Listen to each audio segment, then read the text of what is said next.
जिस तरीके से ममता बनर्जी ने मुस्लिम अपीसमेंट की राजनीति की, जिस तरीके से ममता बनर्जी ने मुस्लिम तुष्टीकरण की राजनीति की, जिस तरीके से ममता बनर्जी 21वीं सदी की वो मुसलमानों की मसीहा बनने चली थी, लेकिन उन्होंने मुसलमानों का पश्चिम बंगाल में कुछ भला तो नहीं किया। आज मुसलमानों की ये हालत है कि वो अवैध निर्माण में रह रहे हैं, मुसलमानों की ये हालत है कि वो सेक्स रैकेट चलाते हैं पश्चिम बंगाल में, और कंटिन्यूअसली मुसलमानों की गलियों से, मुसलमानों के घरों से झारखंड से पुलिस आकर के सेक्स रैकेट का भांडा फोड़ रही है और अरेस्ट करके झारखंड लेकर के जा रही है। तृणमूल कांग्रेस का मुसलमान काउंसिलर और नेता सेक्स रैकेट और प्रोस्टिट्यूशन का धंधा चला रहा है, तो ये हालत ममता बनर्जी की सरकार में मुसलमानों का हुआ है। अब ऐसे हालात में ममता बनर्जी ने अपने पॉकेट वोटर्स के लिए घुसपैठियों को जो घुसाया था, इस देश का कानून और इस देश का संविधान घुसपैठियों को एक्सेप्ट करने को तैयार नहीं है। हम जैसे प्रैक्टिसिंग मुस्लिम भी घुसपैठियों को एक्सेप्ट करने को तैयार नहीं है। आपको पता है 4 मई के बाद जैसे ही ये समझ में आया घुसपैठियों को कि भारतीय जनता पार्टी की सरकार पश्चिम बंगाल में आ रही है, मुसलमान गलियों से और खास करके फरहाद हकीम जो कलकत्ता के मेयर हैं और ममता बनर्जी के काफी लाडले मंत्री रहे हैं और आज भी ममता बनर्जी के आंचल में वो पल और पुसा रहा है, वो उसके एक अकेले कॉन्स्टिट्यूएंसी से लाखों की तादाद में बोरिया बिस्तर लेकर के मुसलमान निकले हैं। बॉर्डर पर जब उनसे मीडिया वालों ने पूछा है तो वो कह रहे हैं कि दोबारा जब ममता की सरकार आएगी तो फिर दोबारा आ जाएंगे हम।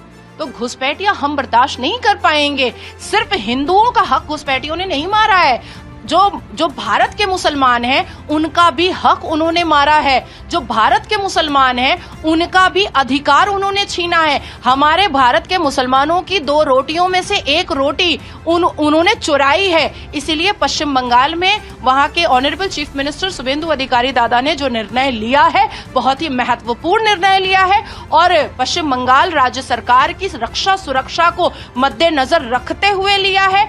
34 साल जो वामपंथ की सरकार नहीं कर पाई, 15 साल जो ममता की सरकार नहीं कर पाई, 10 दिन की भाजपा की सरकार में ऑनरेबल चीफ मिनिस्टर शुभेंदु अधिकारी दादा ने जो करके दिखाया है, वो वाकई में इस राष्ट्र में, इस भूमि में और पश्चिम बंगाल में एक मिसाल कायम करके उन्होंने दिया है। देखिए, भगवा पहने हुए योगी महाराज जी को अब अल्लाह सुभान का फरिश्ता बन करके मुसलमानों को समझाना पड़ रहा है कि आखिर में वाकई असलियत कुरान क्या होती है, इस्लाम क्या होता है। भगवा वाले अब समझा रहे हैं मुसलमानों को कि हदीस पर चलो और कुरान पर चलो। पैगंबर मोहम्मद सल्लल्लाहु अलैहि वसल्लम की हदीसों से वाज़ा होता है कि आपकी इबादत से, आपकी तिलावत से अगर किसी को तकलीफ हो तो वो इबादत और वो तिलावत जायज नहीं होती है, अल्लाह सुभान उसको कबूल नहीं फरमाता है।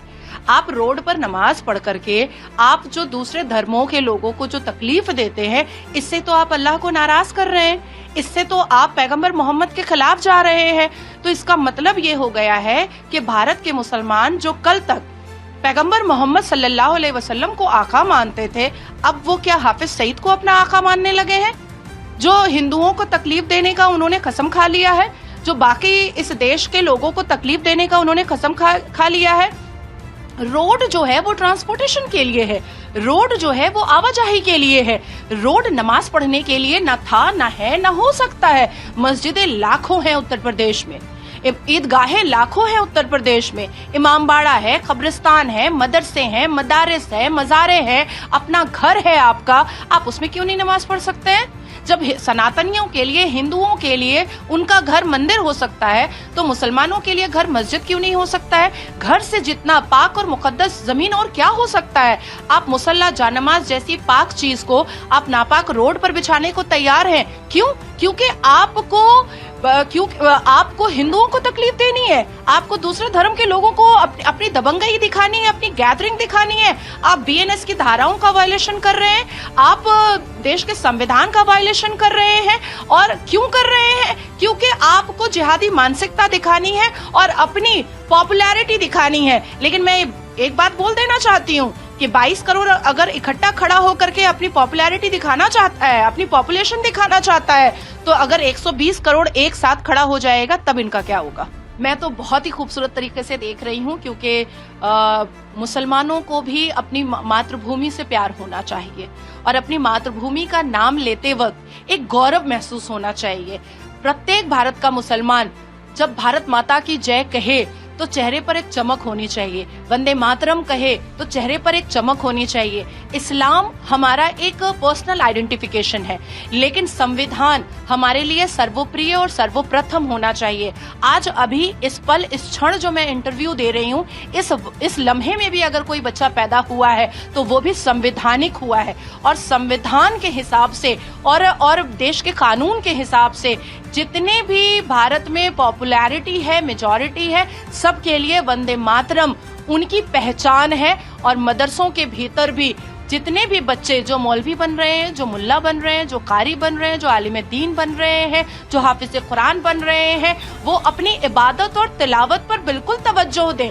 अपनी इबादत और तिलावत के साथ साथ कुरान को बिल्कुल अहमियत का हामिल रखें, लेकिन मातृभूमि के लिए वंदे मातरम भी उसी जोश में कहें जिस जोश में वो नारे तकबीर अल्लाहू अकबर कहते हैं, क्योंकि हमारी पहचान वंदे मातरम से है, हमारी पहचान भारत माता की जय से है। हम इस राष्ट्र के पुत्र और पुत्री हैं, हम इस राष्ट्र के नागरिक हैं। हम इस राष्ट्र के लिए अगर वंदे मातरम का नारा जोश से नहीं लगाएंगे, हम इस राष्ट्र के लिए भारत माता का जय का नारा अगर जोश से नहीं लगाएंगे, तो क्या पाकिस्तान वाले लगाएंगे? हमें अपने राष्ट्र पर गौरव होनी चाहिए और राष्ट्र के स्लोगन पर, राष्ट्र के गान पर हमें फक्र महसूस होना चाहिए।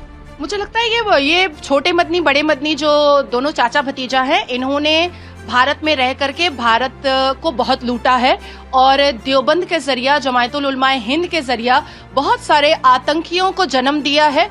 वह मौलवी, मुल्ला, हाफिज कुरान, मुफ्ती, इन सब को सरकार के पैसे पर, सरकार के खर्चे पर बनवाया है। हालांकि केंद्र की सरकार हो या राज्य सरकार हो, सरकार का पैसा मौलवी मुल्ला बनाने के लिए नहीं होता है। मुझे ऐसा लगता है कि मदनी साहब को माफी मांगनी चाहिए और सबसे पहले अपने देवबंद के मेन गेट पर ताला लगाना चाहिए, जमायतुल उलमाए हिंद के मेन गेट पर ताला लगाना चाहिए, क्योंकि जिस हिसाब से जमायतुल उलमाए हिंद आतंकवादियों को, जिहादियों को और देश में, भारत देश में अफरा तफरी का माहौल रचाने और मचाने वाले मुसलमानों को, कटमुल्लों को वो लीगल एड देते हैं जमायतुल उलमाए हिंद, ये किसी से छुपा हुआ नहीं है। याद कीजिए कि शर्जील इमाम की फंडिंग कौन कर रहा है कानून में मदद करने के लिए, या दिल्ली राइट में जो एक मुसलमान व्यक्ति पकड़ाया था उसको भी कानूनी मदद जमायतुल उलमाए हिंद ने ही किया था। तो जमायतुल उलमाए हिंद के दिमाग में कितनी पाकिस्तानी मानसिकता चलती है और वो किस तरीके से टेररिस्ट और टेररिज्म एक्टिविटीज करने वाले भारत के जिहादी मुसलमानों को वो समर्थन करते हैं, फाइनेंशियली वो सपोर्ट करते हैं, ये सब कुछ बिल्कुल क्रिस्टल क्लियर सबके सामने आ चुका है। हमारे देश के हिंदू काफी हैं गौ माता को राष्ट्रमाता का दर्जा देने के लिए। हमें किसी पाकिस्तानी साफा वाले महमूद मदनी या अरशद मदनी की बिल्कुल कतई जरूरत नहीं है। 120 करोड़ पहले भी खड़ा था गौ माता को राष्ट्रमाता का दर्जा देने के लिए और आज भी खड़ा है। आदरणीय प्रधानमंत्री जो कट्टर हिंदू हैं उनको भी पता है, जो संवैधानिक हैं, जो देश के कानून के हिसाब से अपनी बातों को रखते हैं, उनको भी पता है कि गौ माता को राष्ट्रमाता का दर्जा देना है। मुझे ऐसा लगता है कि बार बार ATS और बार बार जिस हिसाब से देश की रक्षा और सुरक्षा एजेंसी देवबंद के कंप्यूटर से निकालती है कि गजवाए हिंद कैसे किया जाए, ये जो मेल आता है उस बिना पर छोटे मदनी और बड़े मदनी को अरेस्ट कर लेना चाहिए और देवबंद पर ताला लगाना चाहिए। For me Humayun Kabir is just a cartoon and nothing else.